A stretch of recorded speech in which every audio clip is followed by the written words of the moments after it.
Ya, di sini saya akan menjelaskan pengertian dari hambatan komunikasi. Hambatan komunikasi adalah segala sesuatu yang menghalangi penyampaian dan penerimaan pesan secara efektif dalam konteks pembelajaran, sehingga tujuan pembelajaran tidak tercapai secara optimal. Kemudian hambatan komunikasi ini dalam pembelajaran dapat didefinisikan sebagai segala faktor yang mengganggu atau menghalangi proses penyampaian dan penerimaan pesan edukatif antara pendidik, yaitu guru maupun dosen, dengan peserta didik, yaitu siswa maupun mahasiswa. Hambatan ini itu dapat menghambat pemahaman materi, mengurangi aktivitas pembelajaran, dan berdampak negatif pada pencapaian tujuan pendidikan. Kemudian, proses pembelajaran ini melibatkan komunikasi dua arah antara pendidik dengan peserta didik. Namun, berbagai faktor dapat menghambat aktivitas komunikasi ini, yaitu mengganggu pemahaman dan penyerapan materi. Hambatan-hambatan inilah yang sering disebut noise maupun baris. Jadi, dapat dikategorikan menjadi faktor internal yang berasal dari dalam diri peserta didik dan faktor eksternal dari luar diri peserta didik. Berikut penjelasan mengenai faktor-faktor tersebut. Baik, yang selanjutnya yaitu hambatan-hambatan dalam komunikasi pendidikan.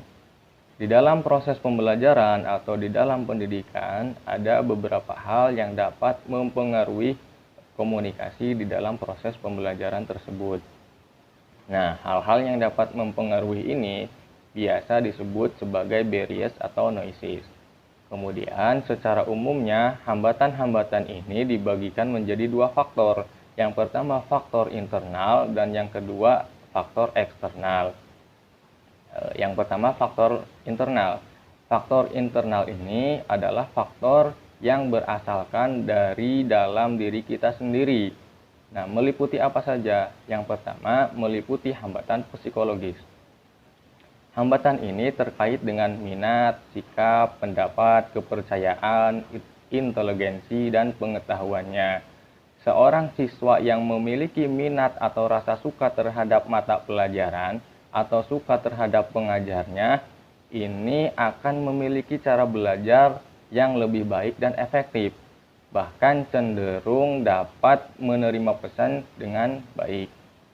Ya, sebaliknya, ketika seorang siswa merasa tidak menyukai atau bahkan sampai membenci mata pelajaran, maka akan menghambat komunikasi atau menghambat penerimaan pesan di dalam proses pembelajaran.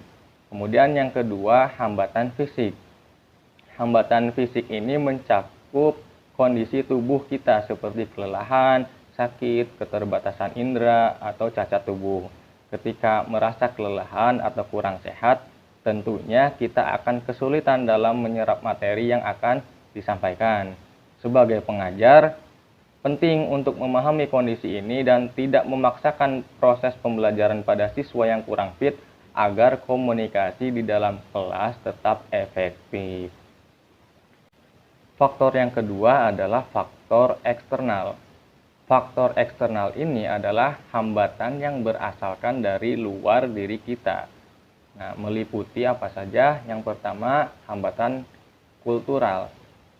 Faktor ini meliputi perbedaan adat istiadat, norma sosial, kepercayaan, dan nilai-nilai panutan yang ada di dalam kehidupan sehari-hari. Dalam kelas yang multikultural, perbedaan budaya dapat menyebabkan interpretasi yang berbeda terhadap pesan yang akan disampaikan. Contohnya, ada istilah-istilah tertentu yang dipahami berbeda oleh siswa dari latar belakang budaya yang berbeda, sehingga hal ini dapat memicu kesalahpahaman di dalam proses pembelajaran. Kemudian yang kedua, hambatan lingkungan. Hambatan ini berkaitan dengan situasi atau kondisi di sekitar kita. Pembelajaran di lingkungan yang tenang, yang sejuk, dan yang nyaman tentu akan lebih efektif dibandingkan dengan tempat yang tidak tenang, tidak sejuk, atau tidak nyaman. Suasana yang tidak kondusif ini akan membuat kita sulit berkonsentrasi dan dapat mengganggu efektivitas komunikasi di dalam proses pembelajaran. Yang selanjutnya ada hambatan-hambatan dalam komunikasi efektif yang biasa dialami baik di tempat kerja, di sekolah, maupun di dalam kehidupan sehari-hari. Nah, menurut Ron Ludlow dan Fergus Penton, ada beberapa jenis hambatan atau masalah yang bisa menghalangi komunikasi dua arah yang efektif. Yang pertama, status effect atau efek status. Hambatan ini muncul karena adanya perbedaan status sosial antara dua pihak yang berkomunikasi. Misalnya ketika ada seorang karyawan dengan status yang lebih rendah daripada atasannya, seringkali karyawan ini merasa takut atau segan untuk menyampaikan pendapatnya. Akibatnya apa? Akibatnya komunikasi tidak bisa berjalan dua arah karena adanya perbedaan status yang dapat menghambat keterbukaan antara kedua belah pihak. Kemudian yang kedua, semantic problem atau masalah semantik. Masalah ini berkaitan dengan penggunaan bahasa. Terkadang kesalahan pengucapan atau penulisan bisa menyebabkan kesalahpahaman yang serius. Misalnya salah mengucapkan kata kedelai menjadi keledai. Kesalahan ini walaupun kecil bisa membuat pesan yang disampaikan menjadi keliru dan sulit untuk dipahami. Yang ketiga, perceptual distortion atau distorsi persepsi. Hambatan ini terjadi karena adanya perbedaan cara pandang yang sempit terhadap diri sendiri dan orang lain. Perbedaan persepsi ini dapat mengakibatkan kesalahpahaman antara komunikator dan komunikan. Misalnya, jika kita melihat seseorang hanya dari sudut pandang tertentu saja, kita mungkin tidak akan bisa memahami maksud atau perasaan orang tersebut dengan baik. Yang keempat, cultural difference atau perbedaan budaya. Perbedaan budaya juga dapat menjadi hambatan dalam komunikasi. Dalam masyarakat yang beragam, satu kata bisa memiliki arti yang berbeda bagi orang dari budaya lain. Contohnya, kata jangan. Dalam bahasa Indonesia ini, arti jangan adalah tidak boleh.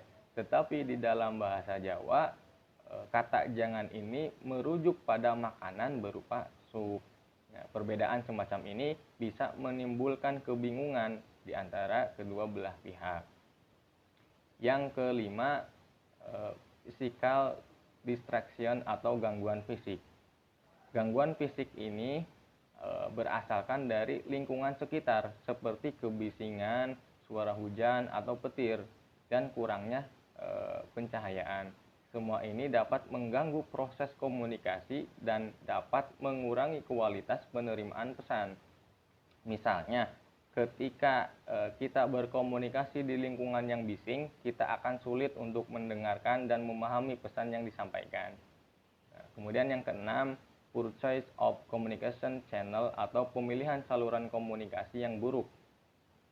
Saluran komunikasi yang buruk atau yang tidak efektif juga dapat menjadi hambatan di dalam komunikasi. Misalnya, jika kita menggunakan telepon dengan sinyal yang putus-putus atau dengan sinyal yang jelek, maka membuat informasi yang disampaikan tidak dapat diterima dengan jelas. Pemilihan media komunikasi yang tepat sangat penting untuk memastikan pesan bisa diterima secara efektif dan juga baik. Nah, yang terakhir, no feedback atau tidak ada umpan balik. Hambatan ini terjadi ketika pengirim pesan tidak mendapatkan respon dari penerima pesan. Ini membuat komunikasi menjadi satu arah dan tidak efektif. Misalnya, seorang manajer memberikan instruksi kepada karyawannya, tetapi tidak menerima tanggapan atau umpan balik dari mereka. Maka, bisa jadi pesan yang disampaikan ini tidak akan dilaksanakan dengan baik oleh para karyawannya. Sekian, terima kasih. Baik, setelah tadi membahas tentang pengertian hambatan komunikasi serta faktor-faktor yang mempengaruhinya, kini kita akan membahas tentang bagaimana cara mengatasi hambatan komunikasi. Dalam lingkup pendidikan ada beberapa cara untuk mengatasi hambatan komunikasi. Yang pertama adalah menggunakan alat bantu visual. Jadi tidak setiap siswa itu mudah menerima informasi dari audio atau pendengaran. Beberapa itu lebih mudah menerima informasi melalui visual seperti gambar, diagram, ataupun yang lain. Jadi dengan menggunakan berbagai alat bantu visual itu akan memastikan semua peserta didik itu menerima informasi dengan baik, baik siswa yang mudah menerima informasi melalui audio maupun visual. Kemudian yang kedua yaitu dengan membangun hubungan yang kuat. Hubungan yang baik antara pendidik serta peserta didik akan menciptakan kepercayaan dan saling pengertian. Dengan hubungan yang kuat itu, komunikasi akan lebih mudah dan juga terbuka. Karena rasa nyaman yang muncul itu, siswa akan lebih mudah menyampaikan apa yang ingin dia katakan, dan guru juga akan lebih mudah menyampaikan informasi yang akan diberikan. Kemudian yang ketiga adalah mendengarkan dengan empati. Sebagai pendidik pun perlu untuk mendengarkan apa yang ingin disampaikan oleh peserta didik. Jangan hanya berbicara ataupun ceramah dengan mengabaikan apa yang ingin disampaikan oleh peserta didik. Dengan begitu, pendidik akan menunjukkan bahwa mereka juga menghargai peserta didik mereka. Kemudian yang keempat adalah menyesuaikan gaya komunikasi. Setiap orang memiliki gaya komunikasi yang berbeda-beda.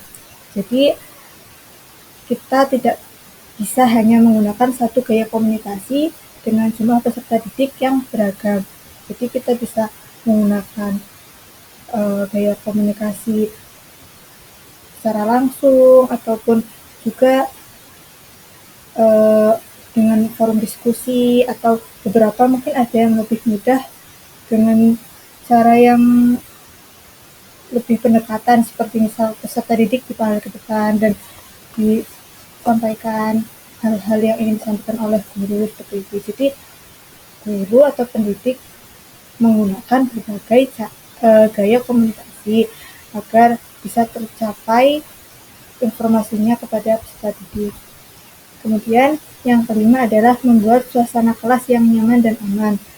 Suasana kelas yang nyaman dan aman akan menjadikan siswa itu lebih mudah dalam menerima informasi karena kelasnya nyaman, tidak bising, tidak panas, sehingga siswa bisa enjoy dan juga moodnya baik dalam menerima informasi. Karena suasana yang bising dan panas itu membuat suasana hati buruk sehingga sulit menerima informasi. Kemudian yang terakhir adalah memberikan umpan balik yang konstruktif atau jelas kepada peserta didik. Jadi ketika siswa atau peserta didik itu menyampaikan suatu hal kepada pendidik sebaiknya memberikan umpan balik yang konstruktif atau jelas sehingga mudah diterima oleh peserta didik. Gitu. Jadi untuk cara-cara mengatasi hambatan komunikasi dalam lingkup pendidikan ada 6 yang kami diskusikan dari kelompok 8. Cukup sekian dari saya. Terima kasih.